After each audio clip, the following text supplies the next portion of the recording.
Nuestra presentación es sobre la memoria de las víctimas del conflicto armado de Mapiripán. Nuestro grupo está conformado por Valeria Chacón, Luis Breján y mi persona, Luciana Taboada. Mapiripán es un municipio colombiano situado en el departamento del Meta, el cual del 15 al 20 de julio de 1997 fue escenario de la barbarie de la guerra. En ese año, la comunidad de ese municipio, 3 días antes, ya esperaba lo peor al ver aterrizar 2 aviones de las Autodefensas Unidas de Colombia que llegaron al aeropuerto de San José del Guaviare procedentes de Urabá. El 13 de julio del mismo año llegaron más paramilitares provenientes del mismo grupo, venían de Meta, Casanare y otras zonas del país. Carmen dice que eran 200, pero parecían 1000. Entre el 15 y el 20 de julio de 1997 ocurrió la masacre de Mapiripán. No hay una cifra exacta de los muertos. Hay diferentes versiones, unas hablan de 45, otras hablan de 49, pero esto ocurrió principalmente porque el líder paramilitar Carlos Castaño Gil consideraba a la población como una especie de grupo rebelde y en consecuencia declaró a los habitantes de Mapiripán objetivo militar. Los habitantes de esta zona no tuvieron tiempo de huir, entonces se trataron de encerrar en sus casas. Sin embargo, eso no fue suficiente porque los paramilitares masacraron a la población con sevicia y crueldad. Las Fuerzas Armadas Revolucionarias de Colombia, las cuales en este momento se encuentran desmovilizadas, se establecieron en el municipio de Mapiripán, donde dominaban la producción de coca. Esto también es importante y según cifras de Naciones Unidas, este municipio encabezó por años la lista de poblaciones colombianas con mayor presencia de plantaciones ilegales. ¿Sobre quién se hace memoria? Hoy, 24 años después, recordamos a las víctimas de este suceso, a la comunidad de Mapiripán, pero también queremos hablar de los responsables de ese sufrimiento, las Autodefensas Unidas de Colombia. En la sentencia de la Corte Interamericana de Derechos, como dije anteriormente, se habla de 45 víctimas. En versiones de Justicia y Paz se habla de 49, pero la comunidad dice que pueden ser muchos más porque muchos cuerpos fueron tirados al río y nunca recuperaron los restos. El relato de Francisco, un líder comunal de la región, dice: al país le contaron por televisión que vinieron a matarnos por guerrilleros, por raspachines y por cocaleros. Le dijeron que merecíamos morir, que éramos una plaga. Así justificaron la muerte de mucha gente inocente. Lo que a nadie le han contado es que ni una pizca del horror que vivimos fue chiripa, que cada tortura y cada masacre tenían un propósito concreto: sacarnos de nuestras tierras para dárselas a otros. Entonces Francisco dice que ellos no fueron efectos colaterales, sino que simplemente fue un acto de maldad y sevicia por parte de las autodefensas para ocupar sus tierras. En 1999 fueron detenidos por este suceso el general Jaime Humberto Uzcategui, el comandante de la séptima brigada, con sede en Villavicencio, el coronel Lino Sánchez, al frente de la Brigada Móvil 2, y Hernán Orozco, que era un comandante del batallón. En 2005, la Corte Interamericana de Derechos Humanos condenó al Estado colombiano por nexos entre militares y paramilitares en la masacre de Mapiripán. Luego, en el 2007, el juez noveno especializado de Bogotá declaró inocente a Uzcategui por los cargos de homicidio y secuestro que le imputaron. Luego, el 25 de noviembre de 2011, se revocó la decisión de absolución de Uzcategui y se le impuso una condena que finalmente fue rebajada a 37 años. En junio de 2013 son condenados los paramilitares Salvatore Mancuso y Raúl Asbun Mendoza, quienes reconocieron su autoría y su participación en los hechos y solicitaron la sentencia. El 13 de noviembre de 2014, la Corte Interamericana de Derechos Humanos halla responsable al Estado colombiano por la violación de los derechos a la vida, integridad y libertad de las víctimas de la masacre perpetrada en Mapiripán. El Estado colombiano fue declarado responsable por violación del derecho debido al proceso y a la protección judicial de las víctimas y sus familiares. La Unidad para las Víctimas y la Fiscalía aún trabajan en la entrega de restos a familiares de víctimas de Mapiripán. Hoy en día la Unidad para las Víctimas trabaja en la reparación integral y se busca fortalecer las organizaciones para el compromiso con la Unidad para las Víctimas.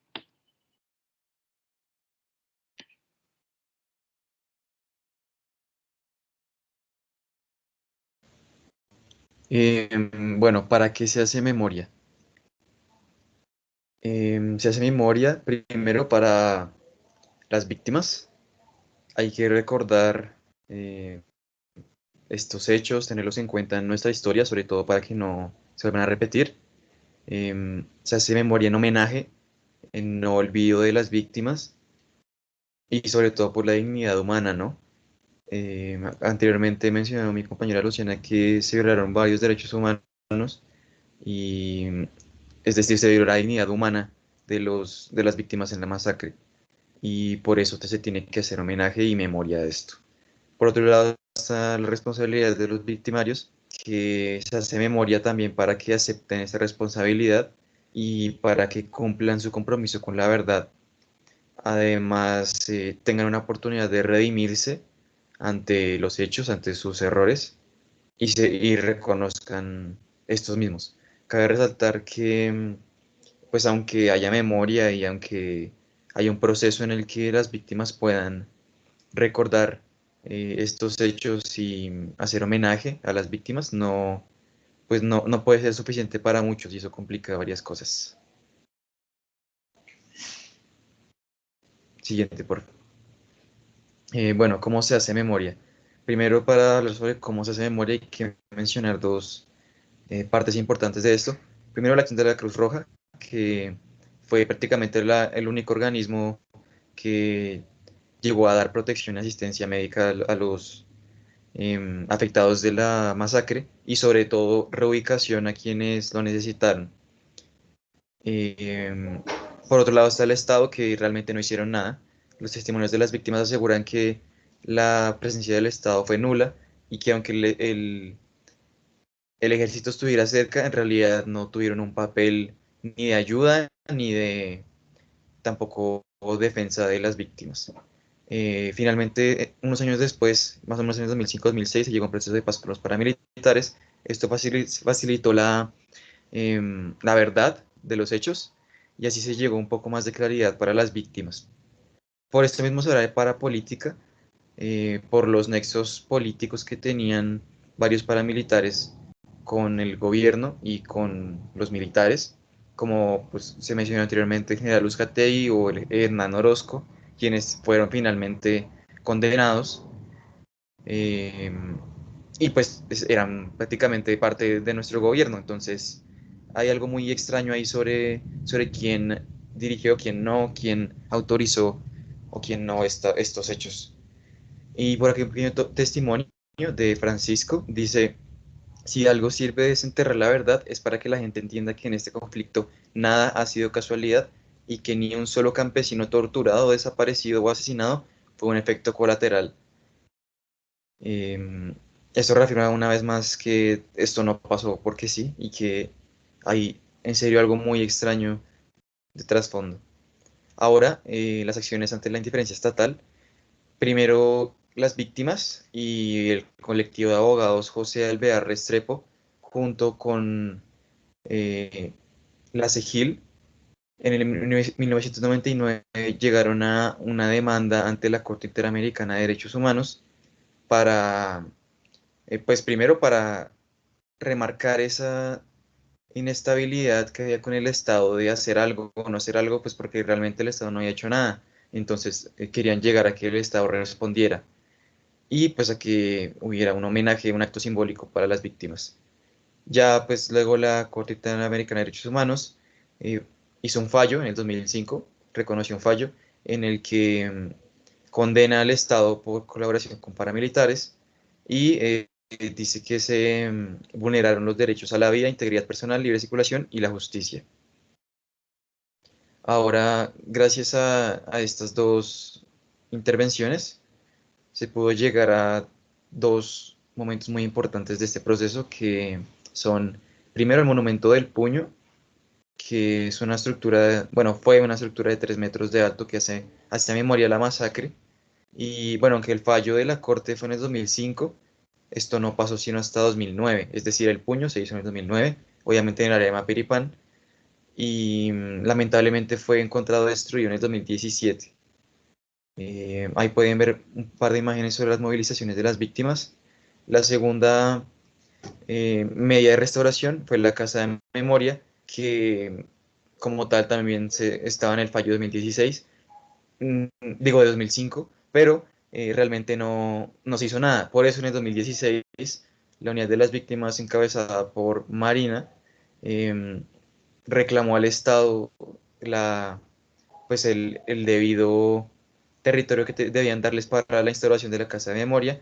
Esto fue bastante difícil porque primero les dieron un lote que en un par de años iba a ser inútil debido al caudal del río y hubo muchísimos tapujos estatales para llegar a una solución.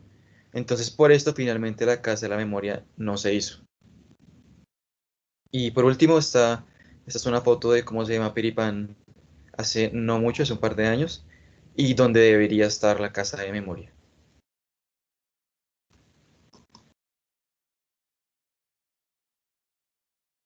Bueno, los principales logros e impactos que ha dejado la memoria. Bueno, primero, pues como ya dijeron anteriormente mis compañeros, Mapiripán ha vivido hechos atroces y pues ha dejado en su memoria alrededor de 49 muertes o más. Esta masacre marcó la historia del municipio y gracias a la construcción de la memoria colectiva y simbólica, la comunidad ha obtenido espacios para la reconciliación. Esto con el propósito de poder sanar heridas dejadas por pues, estos hechos atroces por la guerra y de igual manera la memoria les ha dado resistencia y día a día para luchar por la justicia y la no repetición y la piedad por la reparación. Igualmente dentro de la comunidad se ha realizado conmemoraciones y con actos simbólicos y eucaristías por la paz, al igual que una galería como se ve acá y una siembra de árboles. Hoy en día, pues ellos querían construir una casa de la memoria, pero como dijo mi compañero, pues no se pudo realizar por los impedimentos que pasan. Eh, bueno, la conmemoración con actos simbólicos, Eucaristías por la paz,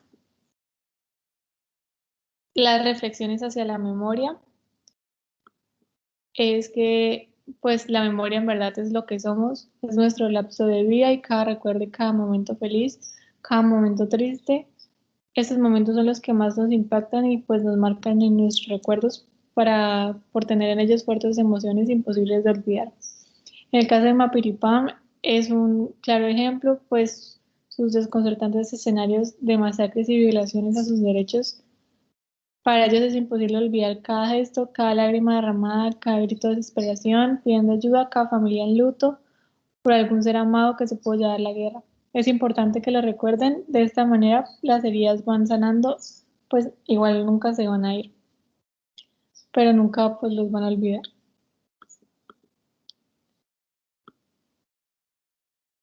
Gracias.